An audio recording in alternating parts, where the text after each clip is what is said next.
Tuesday is the last day people can get a sense of one of the world's most glamorous restaurants. The famous Four Seasons in New York will see its doors close for good and its interior items go on auction. It opened in 1959 in Midtown Manhattan and was billed as the world's most expensive restaurant at the time, with furniture and installation at the time costing around $4.5 million. That's about $37 million in today's money. The restaurant's grill room became renowned for hosting lunches attended by the most powerful figures in the United States. And it served its last meal on July the 16th, and some of its furniture will soon be auctioned off. Well, for more on this, let's get our editor-at-large, Craig Copetas, to join us in Paris. Craig, let's just start with the basics. Why is it closing down? It's obviously done incredibly well over the years. Abby Rosen, the fellow who owns the historic Seagram building where the Four Seasons is located, just refused to renew the lease. He felt that the Four Seasons was getting a little bit hidebound, to the point that he had them take down a Picasso tapestry that was hanging there about a year ago and move it over to a historical society in New York.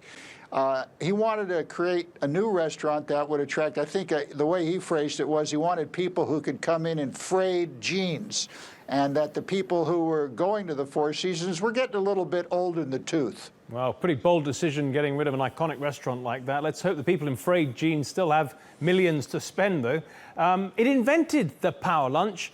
For those of our viewers who are too young or from too far afield to know what that is, what does it mean, the power lunch? A number of years ago, over lunch there, I asked a fellow by the name of Leo Hendry, who is a big deal maker in the broadcast and cable industry, what was a power lunch? And he described it a luncheon where you're discussing a deal that's worth a minimum of $3.5 billion. Wow, that's not too many power lunches around like that, really. What do the rich and powerful look for in a restaurant where they want to congregate and make such deals? What are they looking for? Well, they want organized gossip. They want to be seen there. They want the PR departments to know they're there to structure the PR. But what they want most of all, Matt, is they want great food. And Julia Nicolini and Alec Von Bitter really served up arguably the best food in Manhattan. And what it was real American food, cooked to perfection. Because no matter how famous your restaurant might be, if it doesn't have really great eats, no one's going to come. Well, it's had some amazing, rich and powerful customers and patrons over the years. But really, you know, think about it, the real estate, the furniture, the paintings and so on, all of this costs a lot of money. Do these places make money, or are they just prestigious? No, the Four Seasons made money. There was a substantial downturn at the Four Seasons after the crash in 2008, and the money came back.